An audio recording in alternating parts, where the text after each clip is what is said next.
We are now recording. There we go. Hi, Camille. Hi. So let's get started. Today's session on treaty acknowledgements, why we do them and where we go from here. I will pass it over to Hunter right away, but I just very quickly wanted to say a sincere thank you to our incredible sponsors of CREW, without which our programming wouldn't be available. So at the diamond level, we have GWL Realty and TD. At the platinum level, we have IPA, JLL, Manulife, RBC, and Witten LLP. So without further ado, I'm going to introduce our speaker, Hunter Cardinal. Hunter is an actor and Indigenous myth architect.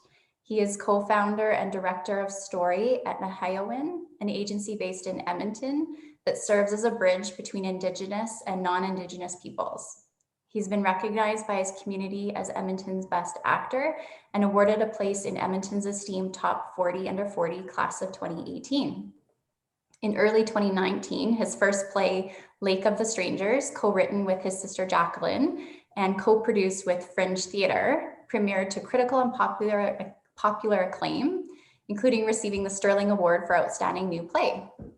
When he isn't welcoming people into the ancient world views and ways of being, Hunter can be found connecting with his culture in ceremony or adapting his favorite songs to the mandolin, which I think is cool. We should have asked you to play something today. Oh, yeah, or that could have been a horrible mistake. You never know. Yeah, but thank you. Welcome, Hunter, and over to you. Awesome. Thank you so much for that really generous introduction. I'm so stoked to be here. I'm going to share my screen here. So if I can get a thumbs up from folks once you see a green slide, I'll dive into things. Boom. Oh, that was all at the same time too. That was great.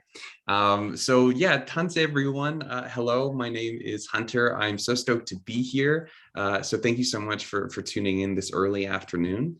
As already so generously introduced, my name is Hunter. I am the director of story and half of the sibling team behind Naheyawin, a storytelling and education company that I started with my sister Jacqueline.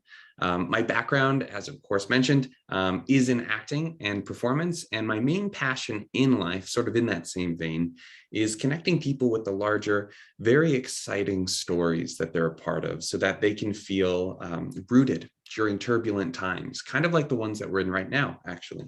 Yeah, and on that note, I'm calling in from Edmonton on Treaty 6 territory, as well as the Métis Nation of Alberta's Region 4. But my family on my dad's side, just a little bit about who I'm from. We are Sageweinawak, which means woodland Cree from the Sucker Creek Cree First Nation. And on my mom's side, we're actually Polish and French by way of Israel and New York. So there's a really fascinating Jewish lineage that I really love diving into whenever I can. Yeah, so I'm really thankful for both of those histories and stories and tasty foods as well. I recently learned that on my mom's side of the family, they're from a particular area in France, the Alsace region, which is where the home of the pretzel is thought to be. So I thought that was pretty cool. It also made a lot of sense of why I love pretzels so much.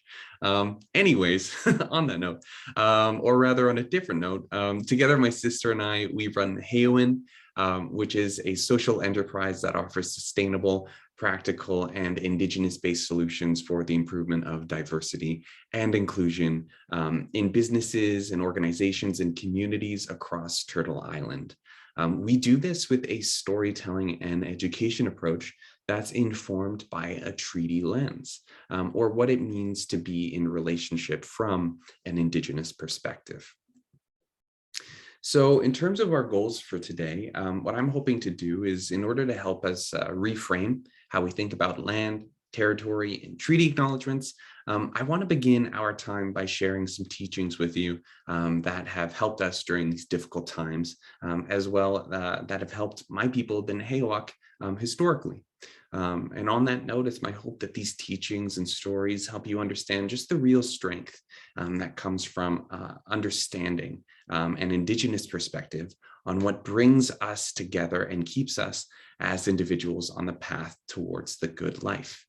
Then afterwards, I'll hold some space for beginning new dialogues about your organizational and personal treaty acknowledgements. And before I get into things, I wanted to establish just a couple of important ideas. Everything that I'm going to be talking about today is just the tip of the iceberg of what exists about Indigenous peoples and the ways that we navigate and experience our past, present, and future. I couldn't cover everything, even if I tried. I'm still learning stuff every single day. So it's a really cool journey to be on. And this is why it's just so important to state that what I have chosen to share with you today has been intentionally curated to help communicate some important ideas around treaty acknowledgements and these statements. Sometimes this means that I've left items on the cutting room floor that don't help us deepen this narrative, but are still important to know, which is why I've created a list of resources to help kind of fill in those gaps or expand areas that we talk about, which I'll provide you all after this session. After, of course, we've added any additional items to the list that come up during our conversation towards the end today. And lastly, my sister and I, we are Naheyawin or CREW people. And because of this, we often draw on concepts from our own culture to illustrate concepts and ideas that we do try to include knowledges and histories from other Indigenous peoples here on Turtle Island as much as possible, and also try to do that in a respectful way as well. And then this is very important. I wanted to put in place our Tatawao policy. So this is our policy that helps govern good group relations. I find it's really helpful as well when kind of engaging in conversations like this or with new ideas. So that word Tatawao, it is a Cree word. And what Tatawao is used to say is welcome. But what's cool is what it really means is there is room. And that is what I want to create here today for you all virtually, is the feeling that there's room for you, room for what you know as well as what you don't know. And what's important about this idea, this Tatawao policy, is it's something that I can't do alone. So I'm going to need your help to be making space for yourself and everyone who's on this journey with us today. So to start off in a good way, of course, what I would love to do is a short prayer. And the reason why we do this from a Naheyawin perspective or a Cree perspective, it's not anything, super religious. Really what it is it's just an opportunity to pause and sort of recenter or reframe whatever it is we're about to do on really important ideas or guiding values, kind of pausing to think about what we're going to do, why we're doing it, and what are those important values that we want to have guiding that overall process. So I'm going to be going through this prayer just how I've been taught, but what I want to do is invite everyone to pray in their own way, or take time in whatever way this looks to sort of center yourself, do some stretching, some breathing, whatever's comfortable for you. So that being said, I'll take my glasses off, which means it's praying time, and then we'll dive into it. I want to give thanks, Creator, for this really wonderful opportunity to gather with such a wonderful group of folks and dive into some work around building understanding to deepen our connection to place and to people. I think that that form of connection that we can generate through these statements and even through gathering today is super important because we're in such a difficult time and we do feel disconnected. And that connection can really help us create wonderful problems, or rather solve wonderful problems with really lovely solutions. So I just want to give thanks for this opportunity. As well, what I would like is to call you in, Creator, to sit with us, as well as the spirits of the ancestors of everyone gathered here today. Our friends and our loved ones and our family members that have gone on to the other side. I want to ask them to come sit with us today to guide what we're about to do so that we can really learn and understand each other with our minds and our hearts open. And I also want to call in that spirit of tatawao to remind us to always be making space and room for one another as we're on this very important journey of finding out how to be in better relationship to each other. So, hi, kananaskomaten. Oh, wonderful. Thank you all so much. Wow, I really can't see very much without my glasses. Okay, let's dive into it. To get a sense of who's here, what I'd love to do is have an opening circle.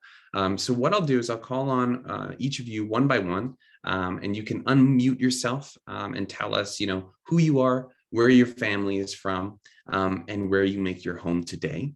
And the purpose of this opening circle is to really take the time to acknowledge the lands, people, and the stories who have led us to this part of our journey. It's a distinctly Indigenous way of introducing ourselves, and it often unearths some really interesting common threads in groups that sometimes have gone unnoticed. One example would be like, sometimes I find that there's like a really awesome connection to a certain place that most people didn't recognize. Like one time, there's a huge Polish contingency for a group, and I thought that was really cool. Anyways, yeah. How I would answer the questions that I have on the slide here, just to kind of prompt this journey, would be sort of how I introduce myself at the very beginning. So I'd say something like, my name is Hunter, and my families are from the Naheyawin, from Sucker Creek, Cree First Nation in Poland and France by way of Israel and New York. Once again, we can kind of define family however we want to and whatever works for us. I would also say, I call home Amiskwaci Waskiagan, or Edmonton in Treaty 6 territory, as well as the Métis Nation of Alberta's Region 4. But then I might go further to expand on the notion of home by stating that home is wherever family and friends are, or really wonderful donuts. So what I'll do is I will stop sharing my screen so we can get a better look at each other. But I will just quickly add into the chat the prompts for this. So who are you? Where is your family from? And where do you call home today? No typos that I see. And we can have that. So if you want to refer to those questions, it's in this chat, but please feel free to answer this in whatever way works for you. So why don't we start off with Robin? Would you like to go? And then we can go over to Jenna. Okay, thanks, Hunter. So I'm Robin Wozniak. My family is from England and Scotland. Despite the Polish-Ukrainian last name I now carry, those are my in-laws. And I call Edmonton home. I was born and raised just outside of Edmonton in Parkland County, and now live in Edmonton. Wonderful. Thank you, Robin. Jenna, over to you, and then we can go to Stacy. Great. Jenna Weinkauf. My family's from Germany, Russia, mostly on both sides, but we're fourth generation in Canada now. And we call home, well, I want to say just my very actual house I live in with my daughter and my husband. We're spending a lot of time there since COVID started. So a lot of attachment there. Totally. Amazing. Thank you, Jenna. Stacy, I'll toss it over to you, and then we can go to Camille. Hi, I'm Stacy. My family, my last name, obviously, everyone can probably judge that I'm Ukrainian. And I come from a small town called Wasetna, which is close to Smoky Lake. And we had a centennial family farm there for 100 years. Other than that, I naturally call Edmonton my home, and I've lived here my entire life outside of the farming community style. But that's about it.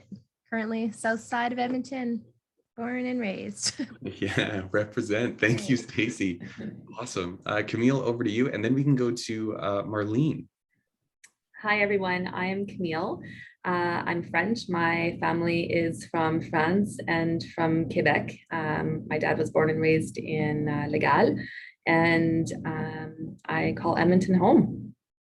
Awesome. Thank you, Camille. Marlene, over to you, and then we can go to Rochelle.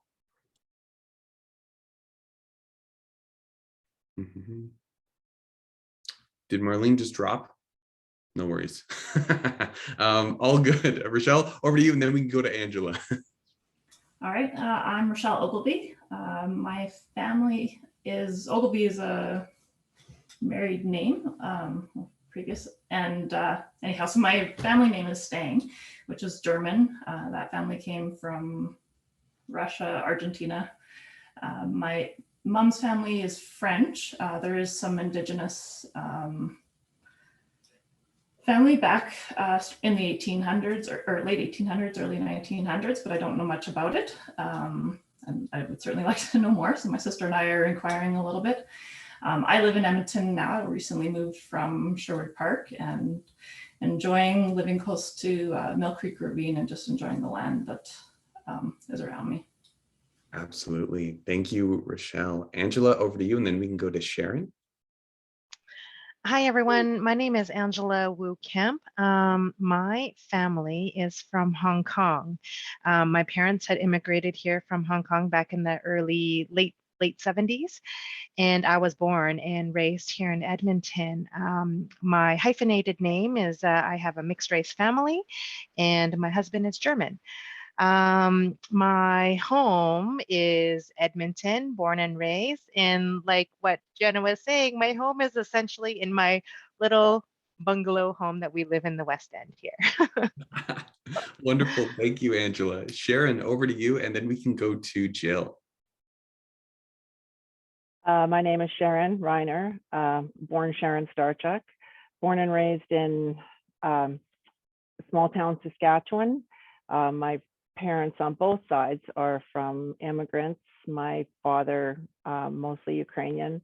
On my mother's side, German Mennonite, but Russian originally, immigrants from Russia via various pacifist settlements in the United States. So I hear it's a little bit iffy as to what goes there. I consider my home Edmonton. I moved to Edmonton from Saskatchewan about 30 years ago. So Edmonton is my home, but I do consider sort of the prairie region, Western Canada, very much. Lots of my family has grown or extended family lives in Western Canada. So very much BC, Alberta, and Saskatchewan have always felt like home. Wonderful. Awesome. Thank you, Sharon. Jill, over to you, and then we can go to Marina. Jill Sheward. My mother's side is Irish Catholic. My dad's side is English Protestant. So, you know, when they were dating, my great aunt, the nun, didn't really like it so much. But I grew up in Sherwood Park, live in Edmonton, and consider the Capilano area of Edmonton to be my home. Wonderful. Thanks, Jill. Marina, over to you, and then we can go to Kara. Hi, Marina Bobby. My last name is actually Ukrainian, even though most people seem to think it's French, but it was Ukrainian and got changed when my husband's relatives came over to Canada because they couldn't speak English, and they changed it to Bobby from Bobé. My background is first generation Canadian. My parents are from Serbia and Croatia and settled here in Edmonton. So I would call Edmonton my home. Wonderful. Thank you. Kara, I'll toss it over to you, and then we can go to Joanne.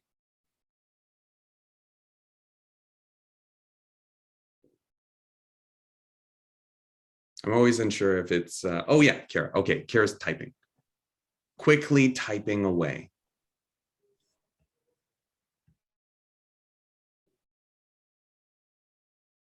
And no worries, Kara, you take your time. I'm gonna pass it over to Joanne, and then I'll read if you wanna type a little bit more, but it's lovely to have you. But I'll toss it over to Joanne, and then we can go to Leanne. Good morning, everyone.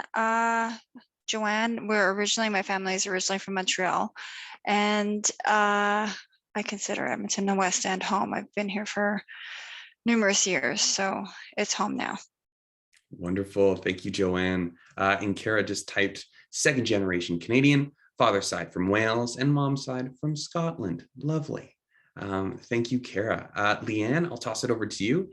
And then, oh, So Kara's adding a little bit more. Born and raised in Mill Woods, and my home is in Old Strathcona, best neighborhood. No worries, no worries. And if anyone else needs to type in rather than unmute yourself, that's totally fine as well. But thank you, Kara. Leanne, I'll toss it over to you. And then we have someone joining us by phone. So I'll toss it over to you afterwards. But Leanne, feel free to take it away. Oh, Leanne's audio doesn't work. That's totally fine. No worries. Then what I'll do is I'll toss it to the person calling in. So if you'd like to share, Leanne, you can feel free to type in while that's happening. But yeah, I forgot who it was. Robin, you said their name at the very beginning. Karen is on the phone, but Karen. Hi, my name's Karen Divert. I'm a second generation Canadian. My father's side came here from Sweden in the 1800s and homesteaded in Alberta, and my mom's side came in the early 1900s from England, and also were homesteaders here in Alberta. Wonderful. And I'm born and raised in Edmonton, and I call Edmonton home. Yay, awesome. Thank you, Karen. Thank you for calling in too. Technology is so rad. I love it. Marlene, I'll toss it over to you. And then Angela, I'll toss it to you, and then we can wrap up. We have a second Angela, by the way. Hello, I am born and raised in Edmonton. My parents are both from Germany, and I'm a second generation Canadian, and I call South Edmonton home.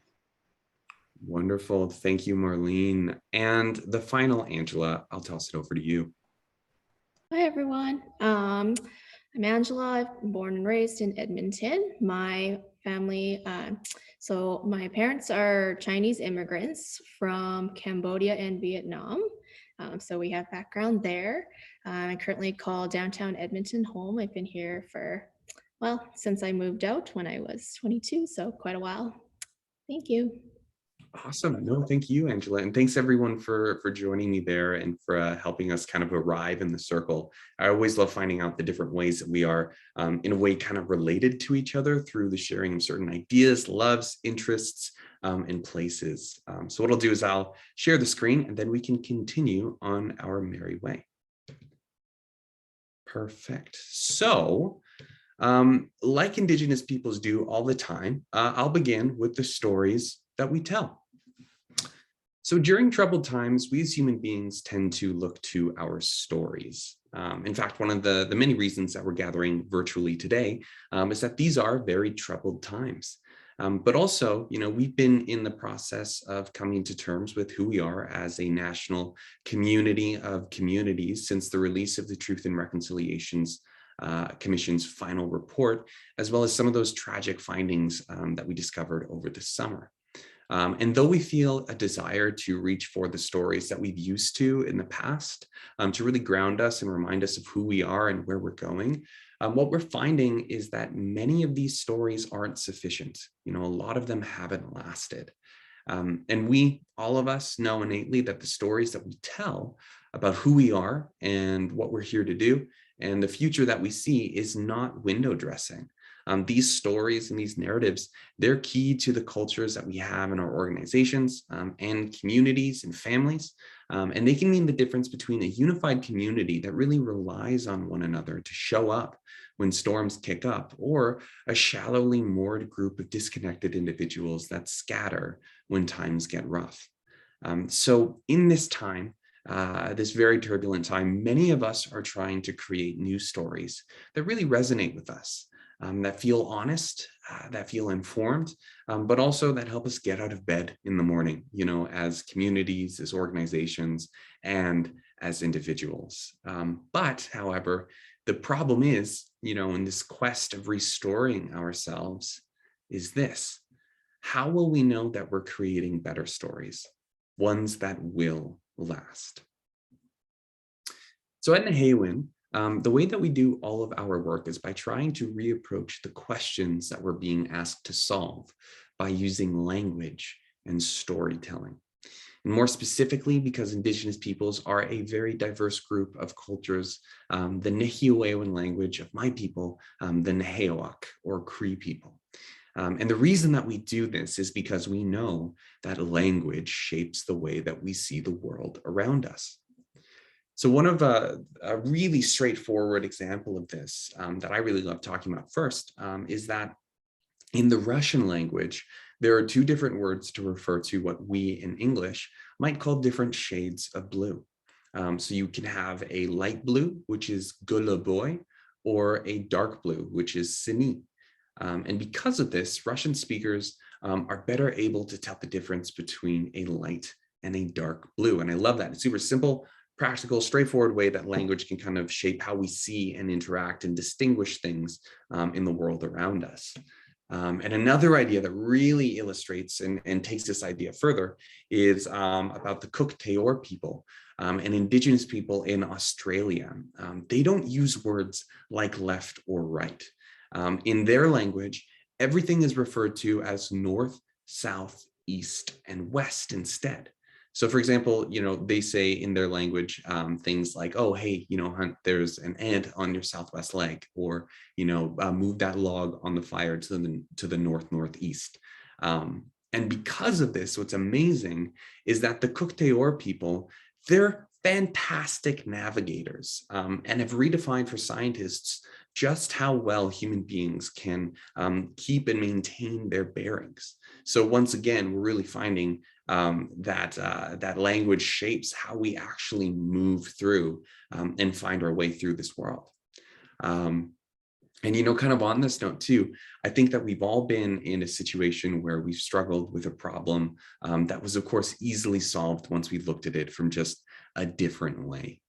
So that is what I want to offer you, a different way of looking at the world, so that you can see yourself and your footsteps and your acknowledgement of land, place, and history as an important part of this great restoring.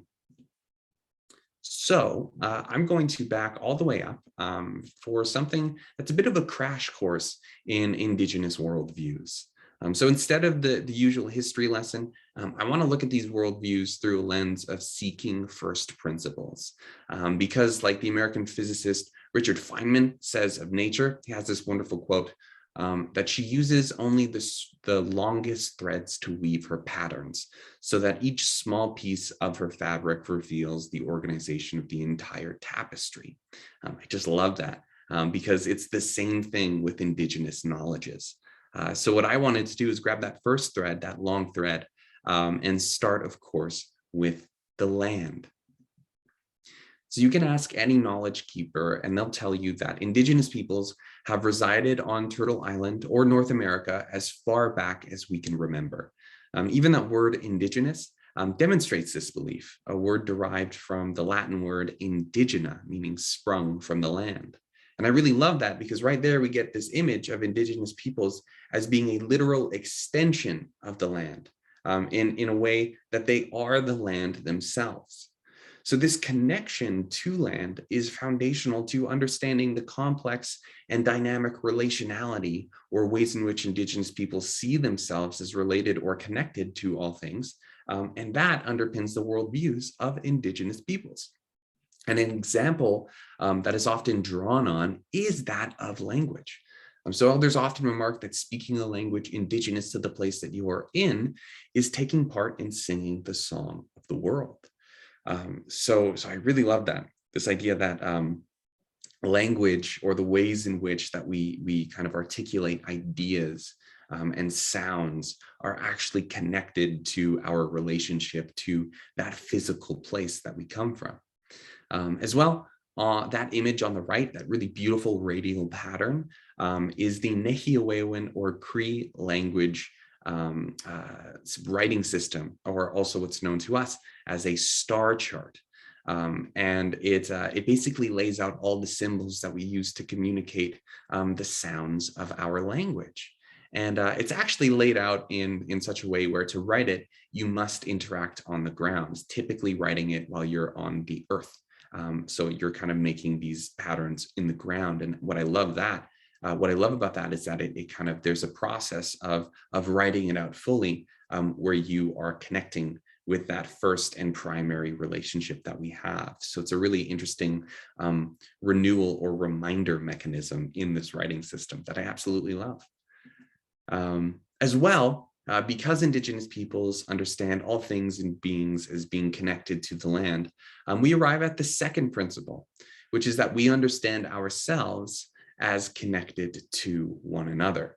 So all things in creation are literally our brothers and sisters, moving alongside us as we live upon our mother, the earth. So this knowledge that we are related, that we are connected to each other, it formed the basis of many complex ways that Indigenous peoples have built strong relationships within and also between communities for millennia. Relationships between communities, these agreements, they were sometimes built through treaty, which were processes rooted in kinship, or finding out the ways in which we are related to each other through the sharing of certain values or ideas.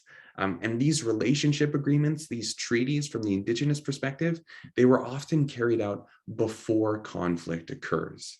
And the word that our people, the Naheyawin or CREW people, use for treaty is this word called Naheyawin. But I will come back to that in just a bit later to kind of expand on what that really means.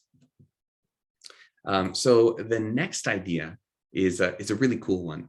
It's that we are connected through time. So from an Indigenous perspective, we live among layers of history and human connections that make up our sense of place. So for example, we are in Edmonton, or at least I am in Edmonton right now, in Treaty 6 territory. And another layer is that of the Métis Nation of Alberta's Region 4. As well, there are many other traditional names that Indigenous peoples have used for this place, and those names changed as the natural world and human activities layered new meanings on top of one another. So for the Naheyawin, this was known as a pehonan, a waiting place or a gathering place. That's what that word means.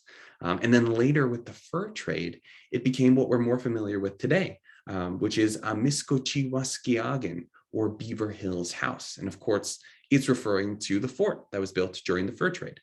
And for the Dene, they called this place Sayottekoi, which means Beaver Hills House. So you can kind of see there's a similarity there. And then for the Niitsitapi or Blackfoot, this was called Omokoyas, which means big house. And of course, you can see once again, they're referring to that fort. And then also the Nakota Sioux, they were here, and they called this place Titanga, which is also known as big house. So they kind of have the same understanding there. And also you're in Edmonton too. We also have new ward names that were actually just used in the last civic election, or the recent one. And those words or those names are from Indigenous languages. And so you can kind of really see how all these place names, they help us connect to our past. And that very tangible connection to our past can really help us kind of wrap our heads around the concept of the future.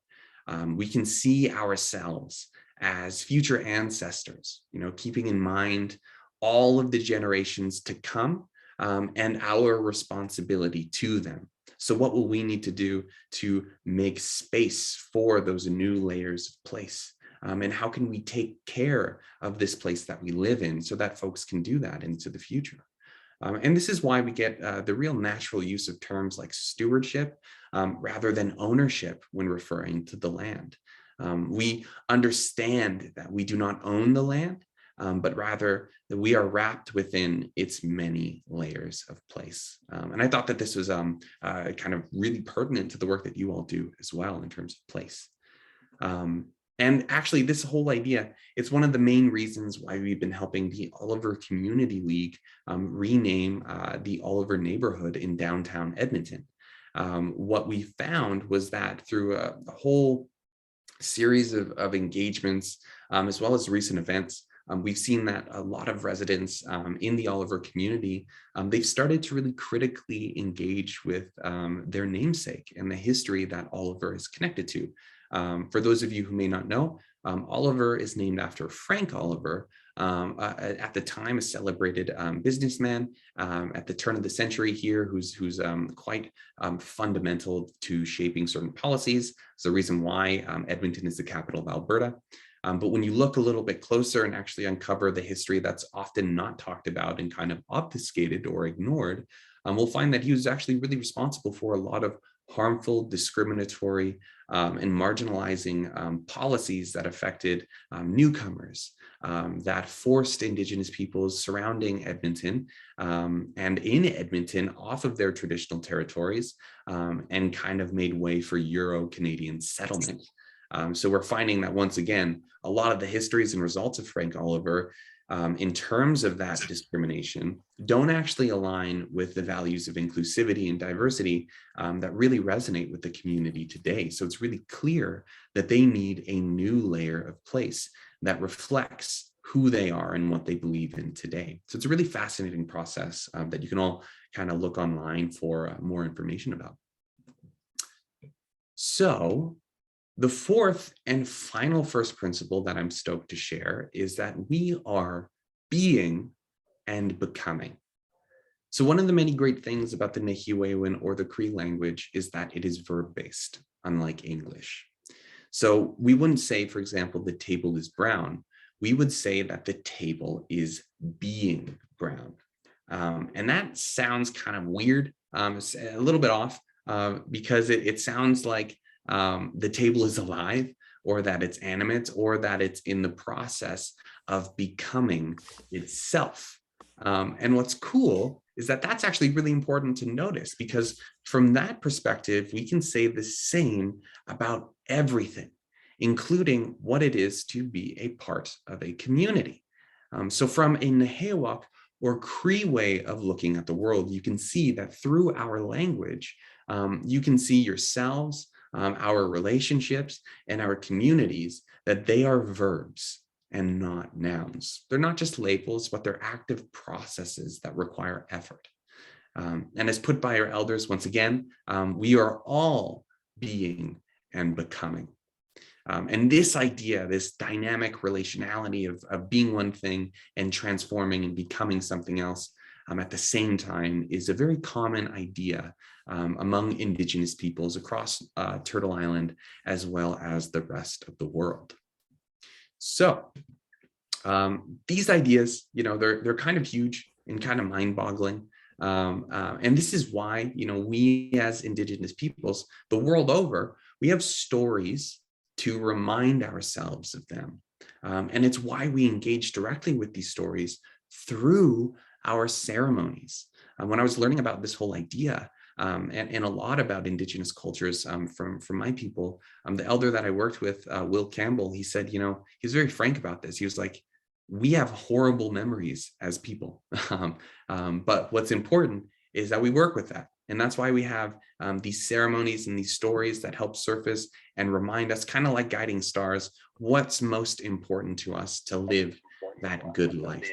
And I think that we all resonate with this on a basic human level, and this actually gets at the rationale behind why some anthropologists, they're actually suggesting that we rename our species from Homo sapiens, or wise human, to Homo narrans, or storytelling humans. And I'm like, yo, that's pretty cool. So anyways, thought I'd share that. So with that being said, using these Indigenous first principles, our question that we were asking earlier of how do we create strong stories that last, it really transforms into how do we create stories that help us understand our connectedness to all things and to one another. So what we've been taught is that this question was the original purpose of the movement behind land acknowledgements, to encourage exploring our own connections to place and people around us. And this is something Indigenous peoples do in many different ways. For example, like if you've ever seen two Indigenous peoples meet, often it kind of looks like they're breaking out the family tree and trying to find out ways that they're connected or related to each other. It's also kind of why I took the time at the very beginning to kind of share not only who I am, but also where and who I come from. So this is why it's primarily framed as something for non-Indigenous peoples to do. It's an opportunity for you to connect with that larger set of stories that you are a part of, and then add your own to it as well. And the rationale here is because if we can connect to that larger story, our own personal and or even organizational stories, they become larger and more deeply rooted. And this has become muddied in the years since making land acknowledgements became common practice. And that's because it's just so easy to think that the goal is to acknowledge the land perfectly, rather than remembering that the process of engaging or presence with the acknowledgement, of being in relation to those questions and just asking them, that's the real goal here.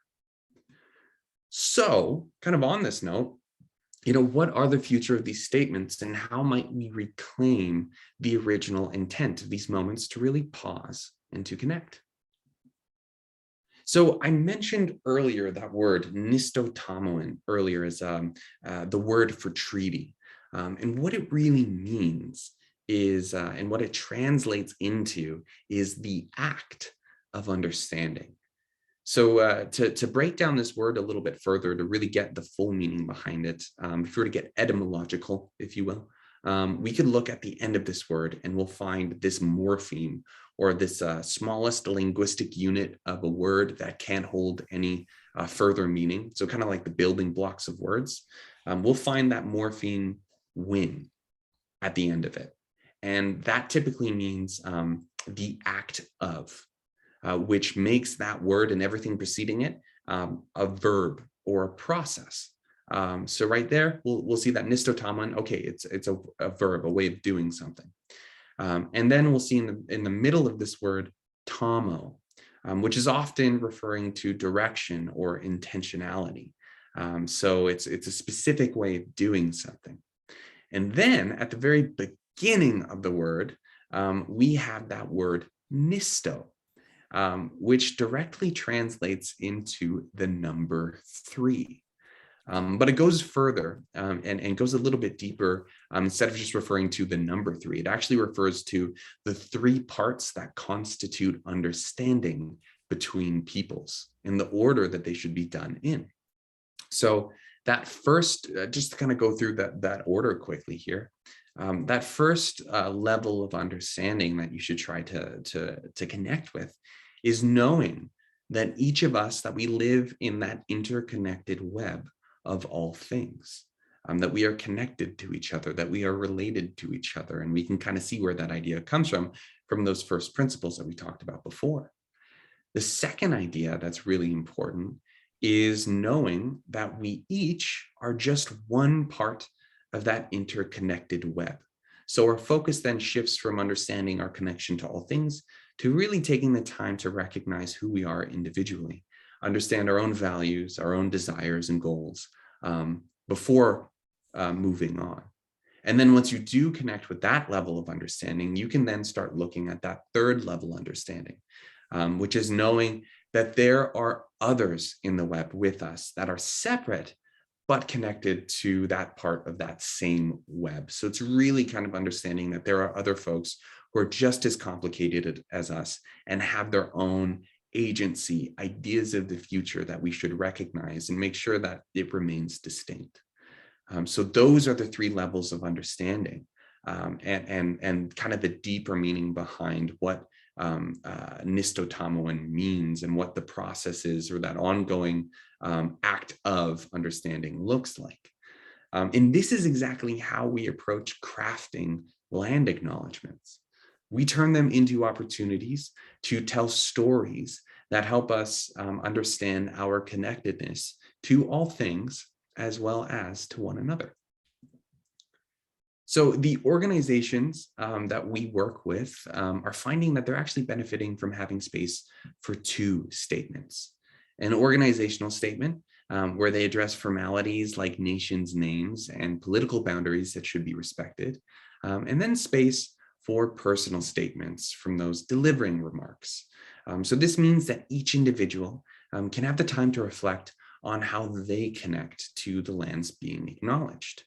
So what this does is it allows for the covering of names, of places, and dates and visions of the organizations to be consistently delivered, while also allowing the people delivering those statements to make it more personal and real to them. And of course, those individuals are really just kind of riffing or asking this question here, which is, how do you specifically find connection? How do you understand your own connectedness to all things and also to one another? So this isn't, of course, an easy question to answer, but the place that we find it easiest to begin answering, once again, is with storytelling, but this time making it about you. So in academia, they've articulated this personal storytelling as something called self-location. And it's often been used to help researchers from non-Indigenous backgrounds work with Indigenous communities by first acknowledging, the historical, social, and cultural contexts that have shaped their lives and their perspectives. Kind of recognizing that they're walking into a space or into a relationship with individuals with a certain lens that they're viewing the world. And their goal is to make conscious, who they are, from where do they come, and admit what they do and don't know, and then commit to continuing that ongoing learning process. Now, it may sound a bit complicated, but actually beginning to engage in this self-location process is as simple as what we did at the very beginning of this session. By it's pausing to share the story of how you got here, where you're going, and what you're prepared to do to get there. So a set of prompts that I think are pretty useful to help guide these personal statements include, after sharing, of course, your name and your pronouns if you want, offering answers to the following questions here. So what lands and histories have rooted your family? That's basically asking the question of, where do you come from? And the next question that you can ask is, who from your family originally came to these lands and why? And then why do you make your homes on these lands today? And then you can ask the question of, what is your hope for the future of these lands and all those who share in abundance the bounty of this place? What are you here to do? And then also as well, you can ask that question, what is your current commitment you have made to realizing that vision? And if you don't have one, what is the commitment that you'd like to make to realizing that vision? And what I wanted to do here is share with you just an example of what this could look like. Now, this is something that I created.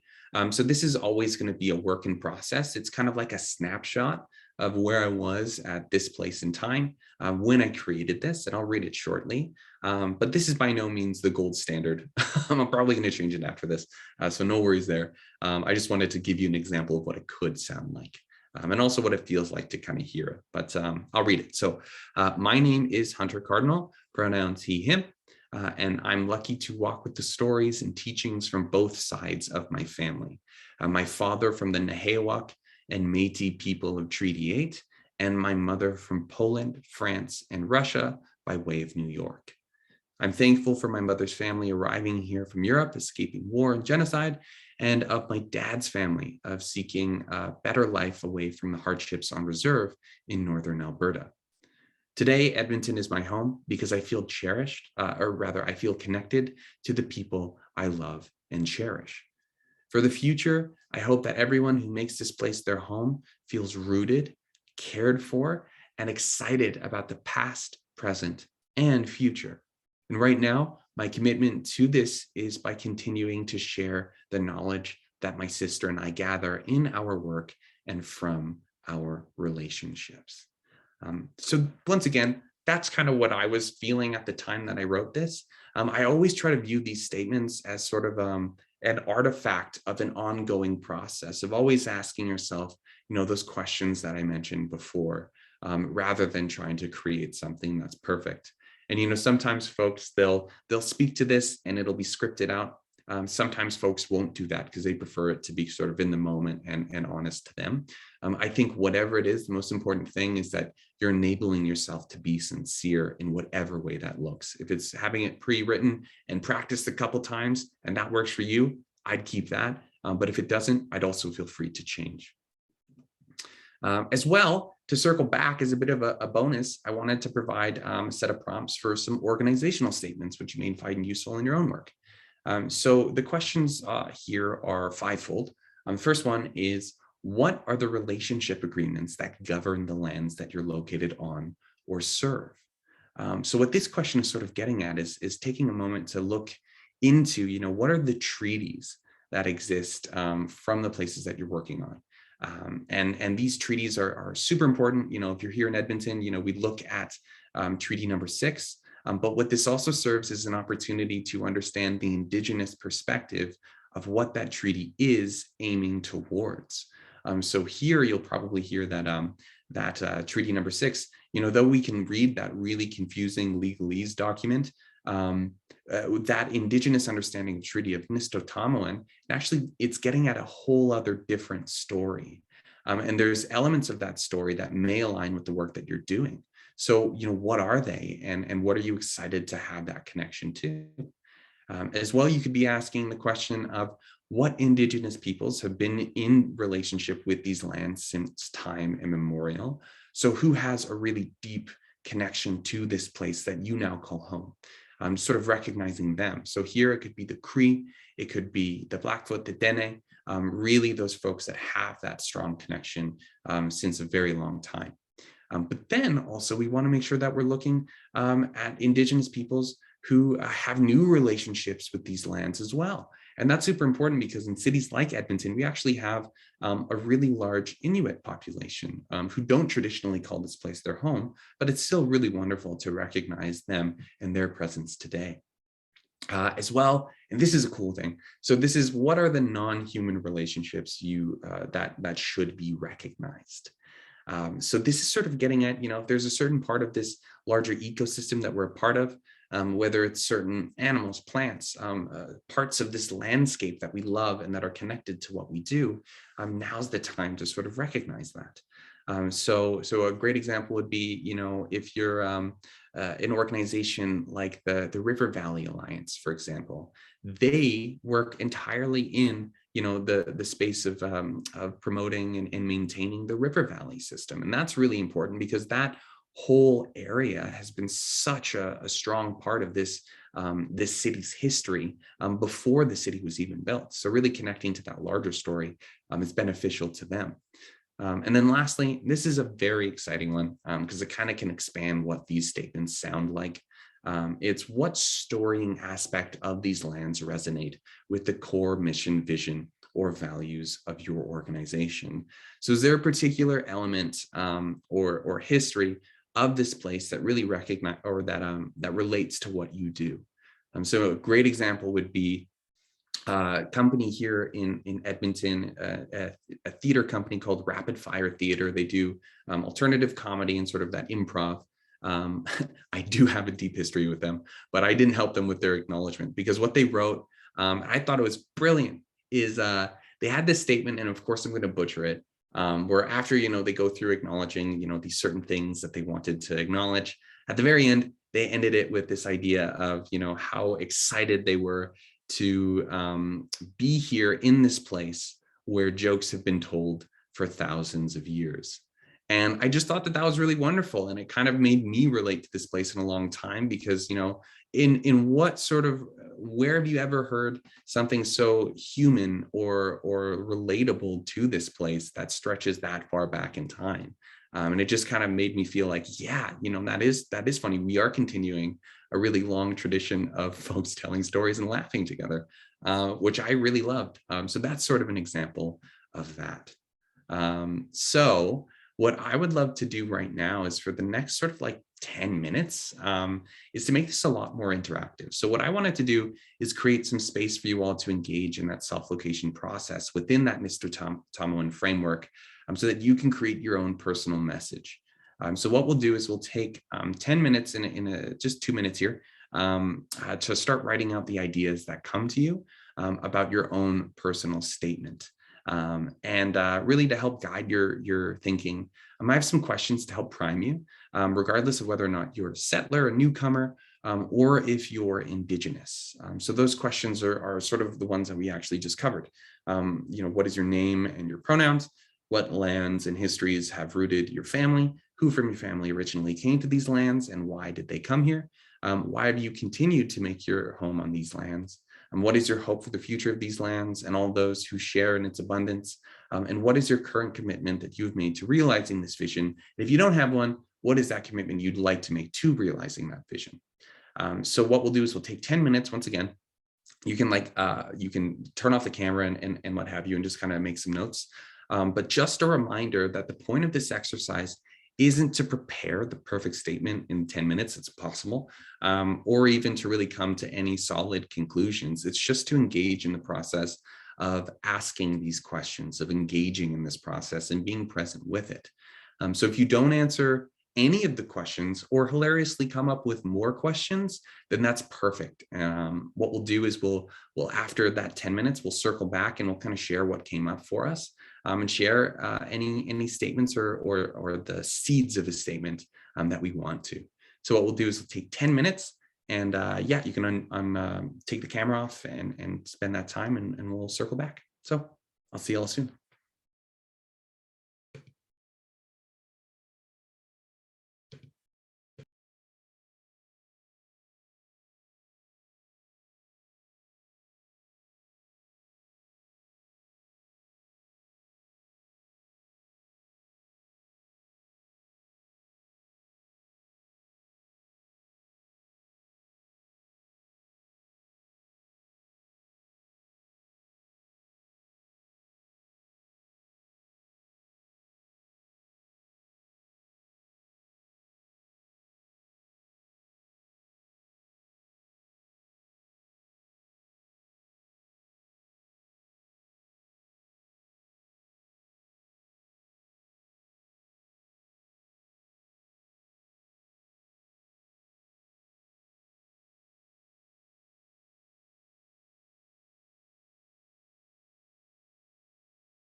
And we'll take the last little minute here to wrap up any questions or thoughts that we have, and we'll come back and share. So this is your 1 minute warning.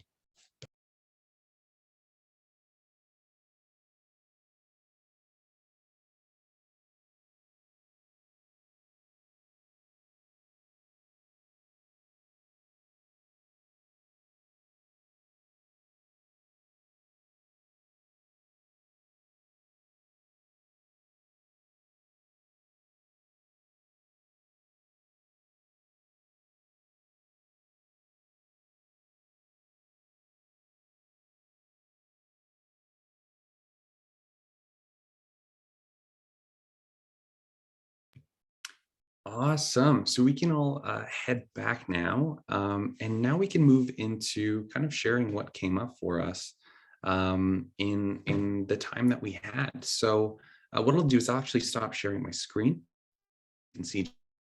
I'm curious, sort of what came up for folks. I know that I wanted to leave sort of a good amount of time for us to dive into any questions and sort of have a good discussion portion from our time together.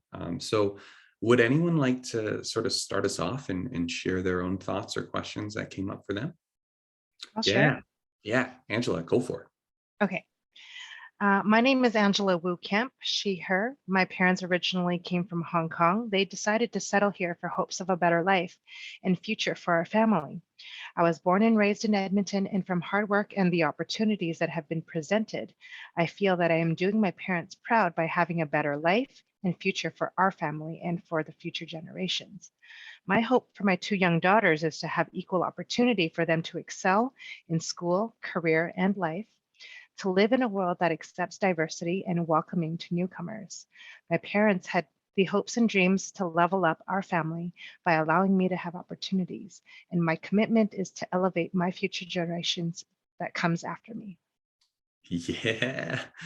So yeah, exactly. What I love about that is like, so I feel like we all kind of felt that same energy of like, you lean in to whoever's sharing a statement like that. And I haven't been able to put my finger on why, but I think it's just because there's a vulnerability, but also there's such a wonderful sentiment and like a showing up that someone goes through. So really wonderful, Angela. Like, how was that for you kind of creating that? I think it really is like emotional, because like it really makes you think like all the all the hard work and all the sweat and tears that your family has done for you to get you to this position. Mm-hmm. Absolutely. Yeah, no, and it's just wonderful. Honestly, I didn't expect you to come up with a full-on statement, but that's wonderful. And I'm excited to see how it continues to grow. So thank you for sharing that. Thank you. Yeah, wonderful. Would anyone else like to share their thoughts or if there's anything that I can clarify, I'd love to do that. I know that there's a comment in the chat that I can read. Oh yeah, Kara. If you don't mind, I can read yours. If that would be great. Just we can kind of hear it. So my mother's side arrived in Canada through Halifax, where most of the far. Oh my goodness, I'm so sorry. I'm going to attempt this. Farquhars remained. The rest moving to Grand Prairie. Thank you for thumbs up. Through to farm. My father's side initially arrived through, I believe, Boston. So it was my great uncle Robert Angley who first came to Canada. He was a NABOB representative and was the first person to bring NABOB coffee to Western Canada. Sick, which seems fitting since coffee is what brought together most of my current friends and led me to my husband.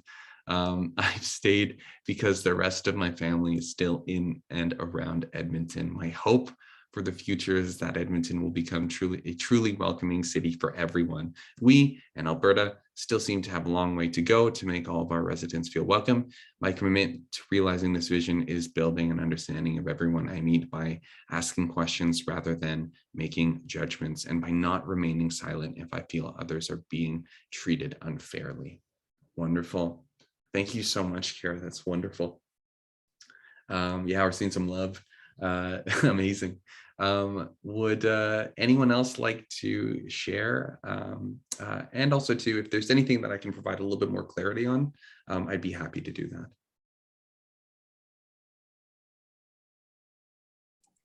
Well, Angela and Kara are really tough acts to follow, and mine seems very short. So, but I'll share. Yeah, no, length doesn't matter. Yeah. Okay, so my name is Jill Sheward. The Prairies root my family, with both sets of grandparents immigrating from the United Kingdom and my parents moving to Edmonton. At the Edmonton area where I was born and raised and where I call home. My hope for the future is that all those living here have not only empathy and understanding for our differences, but to celebrate them and acknowledge that we are all connected. Wonderful. Thank you, Jill. Yeah, what I'm really digging is like there's such a, I think it's a little bit more obvious now, but just a strong difference between some of the statements we've heard in the past of how they can kind of like other or create a distance between ourselves and anything Indigenous that we're connecting to. And what I feel like is really important just personally is like with this sort of perspective is it makes space for us to be who we are and to be living here. And it kind of has us focusing on something different as opposed to sometimes what I feel like are two things from statements, which is sort of an automatic Remembrance Day feel vibe to it of like we're recognizing people who have died and who are no longer here. And like there's always like a head bowing. In fact, one person in Toronto, a really wonderful playwright, he was telling me about this. He noticed that a lot, and he would try to be the only person when he could, just like cheering whenever there was a statement, just by being in a crowd of people like with their heads lowered. And yeah, and then to what I think, oh my goodness, I think I forgot the second thing. It was the Remembrance Day vibe. Oh yeah, but then also just that we're separate from things, and I just feel like, you know, there's space for us to actually take up space, and it kind of makes our relationship to this place a little bit more deep. And I personally think that if we're able to kind of really cherish where we're coming from or where we are, then we'll treat that and everyone who shares that place a little bit better too. So I just think it kind of gets at several things, a couple of birds with one stone. Would anyone else like to share?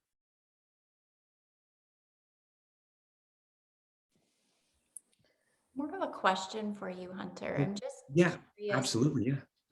like an organization like ours, or, you know, when you're at an event and they do more of that organizational land acknowledgement, which is very formal, Treaty 6 territory, very important to acknowledge, but how do we make sure we're not falling into that trap of just performative allyship? Like we're just doing this because we know it's the thing we're supposed to do.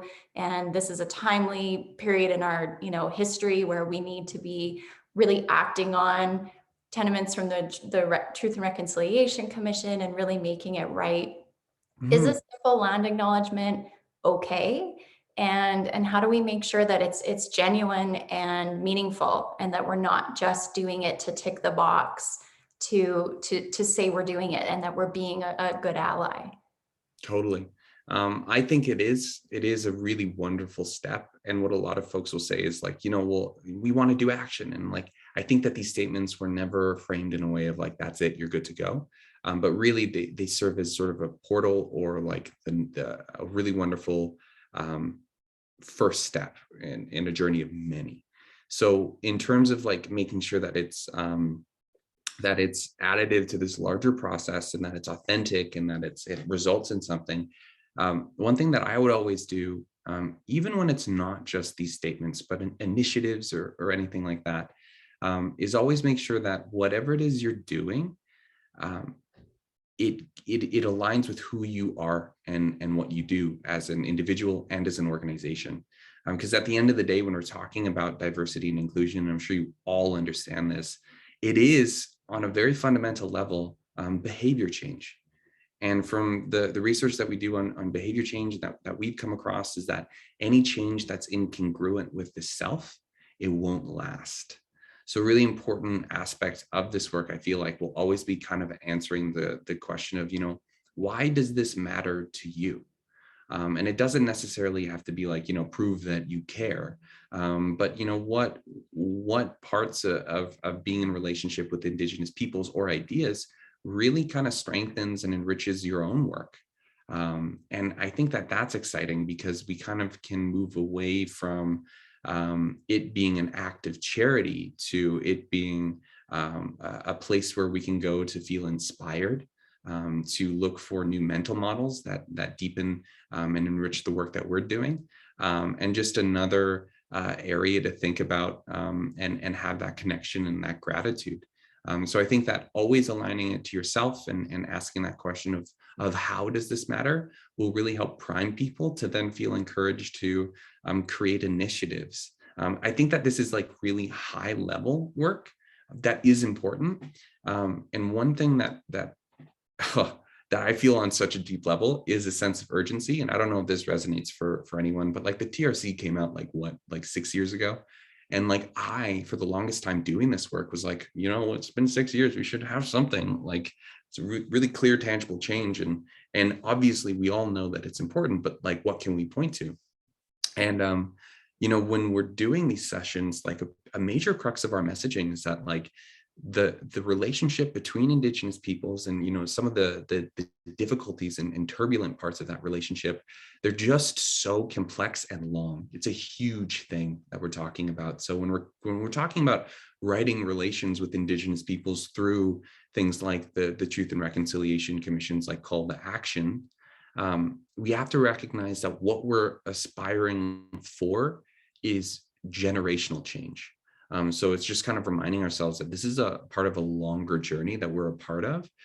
So we can only do so much with the time and the agency that we have in our sphere of influence. That's not a bad thing. In fact, that's a wonderful thing. If we can make this practice to take a moment to sincerely connect with this place, to have a deep appreciation for this place, and how it's connected to you and your family and future generations, I think that's a really wonderful first step. I think that will change things in such a profound way that we won't really be able to tell in our generation.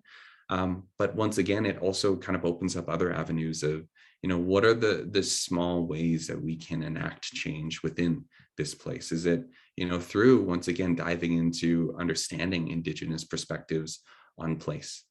Is it through sharing what works and what doesn't work on that journey, or what really excites you all?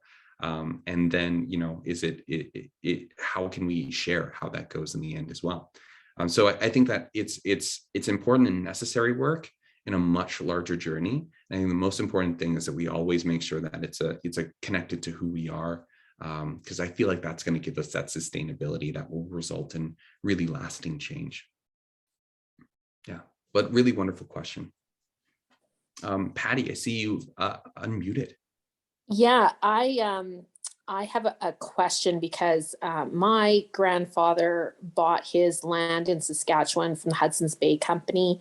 This is something that our family really prides ourselves in, being like, local, clearing the land and farming and all of that history.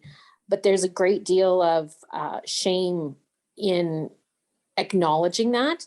So how obviously I need to do some deeper thinking about how that story relates to me, but how can I share that in a way that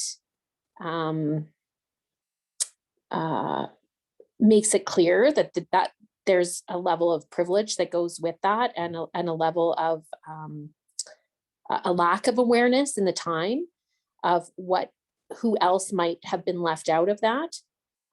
So, that's kind of what I ran into. It feels good from my family history, but then when I think about it, it seems like that it really made a big impact on others. Totally. I think that that's such a wonderful journey to be on, first and foremost. I think that's really exciting. 2 reasons. First reason is like, I would always, if I were you, I would explore, the intention behind that work. Because for me, I hear a lot of values from communities that have been like longtime farmers, I really resonate with.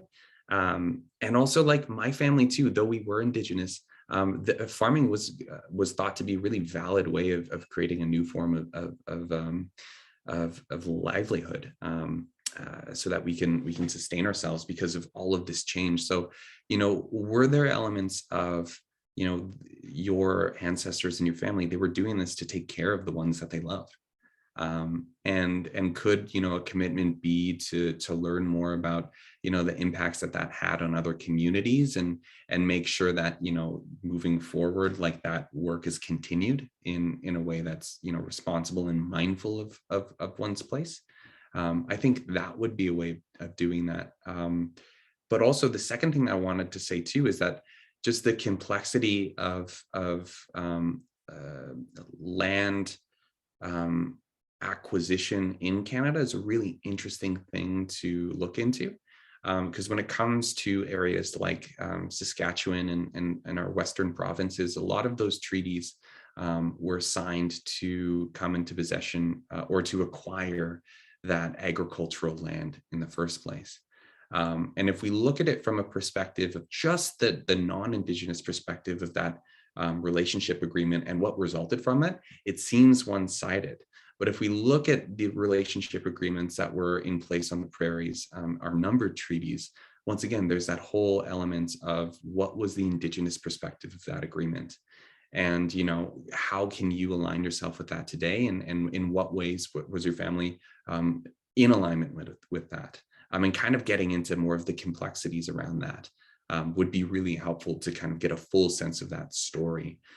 Otherwise, we start going down a route of shame, and I always try to steer as clear a way as I can from that, and try to have that radical empathy, as well as like high granularity of what actually was happening, because I think that can be a little bit more beneficial to us today, instead of like creating enemy stuff. I don't know, but that's kind of how I would do it. Is, I would go back to the intention, and then I would also go to the intention of the treaty agreements through which your family was a part of that agricultural settling of the West.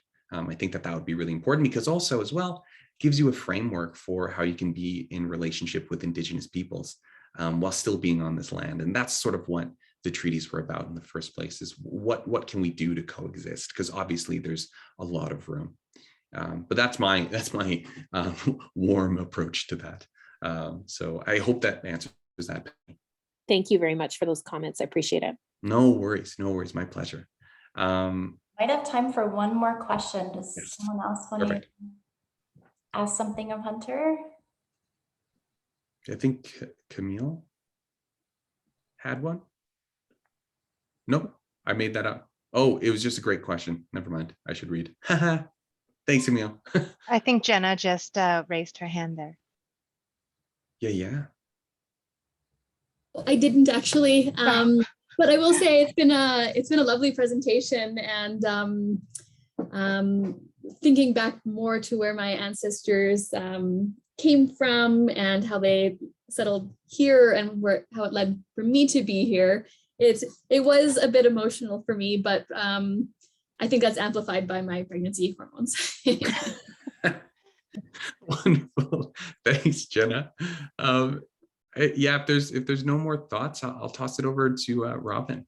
Yeah, of course. Well, thank you, Hunter, so much for such a powerful presentation. We're so fortunate to have you join us today. And as a token of appreciation for your time from the Edmonton CREW, we would like to make a donation on your behalf to a charity of your choice. And I'm happy to share with the group today that Hunter chose the Edmonton Fringe Festival Indigenous Innovation Program to direct the donation to. And that's a great program, really just making the stories of Indigenous people more accessible to a wider audience through some of the Fringe Festival programming. So thank you so much, Hunter, for choosing that organization. And if anyone wants to learn more about that, I can definitely share some information that we obtained on that initiative. And just quickly before we wrap up, I wanted to do a draw for our door prize, and our lucky winner will receive an ebook PDF copy of Tepisikawi Kasik, which is Night Sky Star Stories by Wilfred Buck, and that's a book chosen by Hunter. So congratulations, Rochelle Ogilvie. I will be emailing you a copy of that book, and hopefully you enjoy, just like we did enjoy this great session with Hunter today. So thanks so much, Hunter. Any last comments you want to leave with us? No, thank you all so much for the time and for diving into this with me. It's been such a pleasure. Hunter, I do have a quick question. Do you do any other speaking events that we can partake in? Like, I'd love to share this with just my friends and colleagues. And that's a great question. Yeah, no, we do have in the works plans to start offering these to the wider public. So if that's coming, I'll be in contact with Robin and I can send that information your way. Perfect. Awesome. Thank you. Thank you so much. Thank you so much for joining us today. Thank you, Hunter. Thanks, Hunter. It was great. Yeah, good. Bye. Appreciate you joining us. Take care, everyone.